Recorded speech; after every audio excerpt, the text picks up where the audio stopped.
ಪುಂಡರ ಹಾವಳಿ ಮುಂದುವರೆದಿದೆ ಬೆಂಗಳೂರಿನಲ್ಲಿ 2 ಕೆಎಸ್ಆರ್ಟಿಸಿ ಬಸ್ಗಳ ಗ್ಲಾಸ್ಗಳನ್ನ ಪೀಸ್ ಮಾಡಿದ್ದಾರೆ. ಮಧ್ಯರಾತ್ರಿ ಮೆಜೆಸ್ಟಿಕ್ ನಲ್ಲಿ ನಡೆದಿರುವಂತಹ ಘಟನೆ ಇದು. ಬೆಂಗಳೂರು ಮೈಸೂರು ಮಾರ್ಗದ ಬಸ್ಗಳಿಗೆ ದೊಣ್ಣೆ ಬೀಸಿದ್ದಾರೆ. ಮದ್ಯ ಸೇವಿಸಿ 5 ಪುಂಡರು ಕೆಎಸ್ಆರ್ಟಿಸಿ ಬಸ್ ಮೇಲೆ ದೊಣ್ಣೆ ಬೀಸೋದ್ರ ಮುಖಾಂತರ ಗಾಜನ್ನ ಪುಡಿ ಮಾಡಿದ್ದಾರೆ. ಬೆಂಗಳೂರಿನಲ್ಲಿ ಪುಂಡರ ಹಾವಳಿ ಮಿತಿ ಮೀರಿದೆ.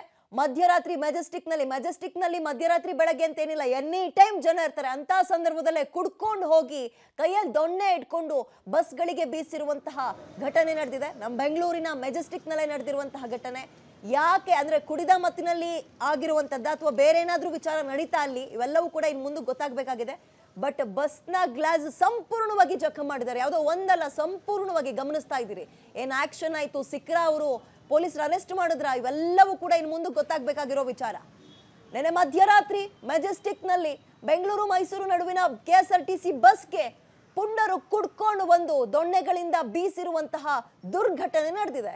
ಯಾಕೆ ಹೀಗೆ ಮಾಡಿದ್ರು ಅನ್ನುವಂಥದ್ದು ಒಂದು ಪ್ರಶ್ನೆ. ಮತ್ತು ಯಾರು ಹೀಗೆ ಮಾಡಿದ್ರು, ಪುಂಡರು ಅನ್ನುವಂಥದ್ದು ಗೊತ್ತು, ಬಟ್ ಯಾರವರು ಅರೆಸ್ಟ್ ಆದ್ರ, ಸಿಕ್ರ ಪೊಲೀಸರು ಕೈಗೆ?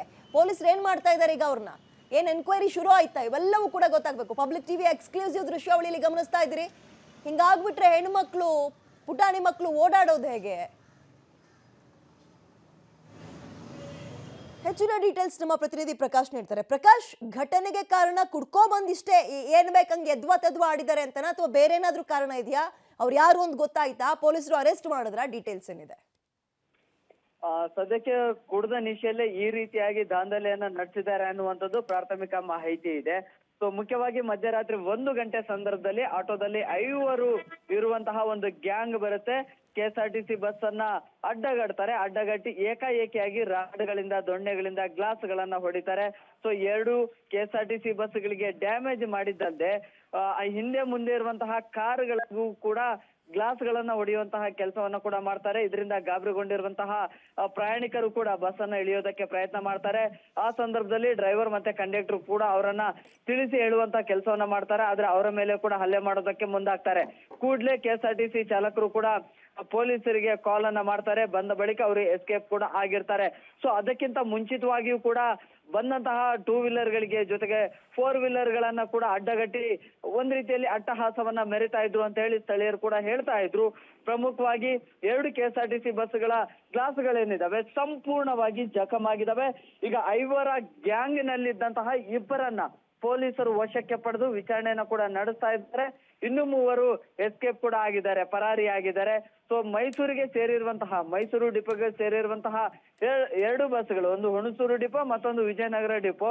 ಸೊ ಉಳಿದಂತೆ ಏನು ಆಟೋ ಚಾಲಕರು ಕೂಡ ಏನು ದೂರನ್ನ ಕೊಟ್ಟಿದ್ರು, ಅಂದ್ರೆ ಆಟೋಗಳ ಮೇಲೆ ಕೂಡ ಈ ಒಂದು ಗ್ಲಾಸ್ ಗಳನ್ನ ಹೊಡೆದು ಇರುವಂತದ್ದಾಗಿದೆ. ಸೊ ಆಟೋ ಚಾಲಕರು ಕೂಡ ಹೋಗಿ ದೂರನ್ನ ಕೊಡ್ಲಿಕ್ಕೆ ಮುಂದಾಗಿದ್ದಾರೆ. ಜೊತೆಗೆ 2-3 ಕಾರ್ ನಾವು ಏನಕ್ಕೆ ಬಂದ್ರು ನಾವು ಸುಮ್ಮನೆ ಅದು ಬತ್ತಿದಂಗೆ ದೊಡ್ಡ ದೊಣ್ಣೆ ಇಟ್ಕೊಂಡ್ಬಿಡ್ತೀವಿ.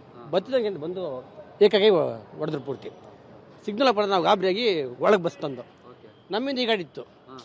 ಅವ್ರೇನು ಮಾಡಿದ್ರು, ಸಿಗ್ನಲ್ ಬಿಟ್ಟರು, ಜನ ಇಲ್ಲಿಗೆ ದೊಡ್ಡ ಬಿಟ್ಟಿದ್ರು. ಅದು ಮೂವ್ ಆಗಕ್ಕೆ ಸಾಧ್ಯ ಆಗ್ಲಿಕ್ಕೆ ಜನಕ್ಕೆ ಕೆಟ್ಟಾಗ್ಬಿಡುತ್ತೆ ಅಂತ ಅವರು ಸಡನ್ ಆಗಿ ಡೋರ್ ಹಾಕಲ್ಲ ಗಂಟ ಗ್ಲಾಸ್ ಪೂರ್ತಿ ಹೊಡೆದ್ರು. ಜನ ಇದ್ರು, ಪಬ್ಲಿಕ್ ಇದ್ರು ಸರ್. ನಮ್ಮ ಗಾಡಿ ಹೆಚ್ಚು ಕಮ್ಮಿ ಆಮೇಲೆ 38 ಜನ ಪ್ಯಾಸೆಂಜರ್ಸ್ ಇದ್ರು. ಆ ಗಾಡಿಲಿ ಒಂದು 30 ಜನ ಇದ್ರು ಸರ್. ಎಷ್ಟು ಜನ ಇದ್ರು ಸರ್? ಸರ್ ಟೋಟಲ್ ಬಸ್ಸಲ್ಲಿ 38 ಜನ, ಬಸ್ಸಲ್ಲಿ 38 ಜನ ಇದ್ರು.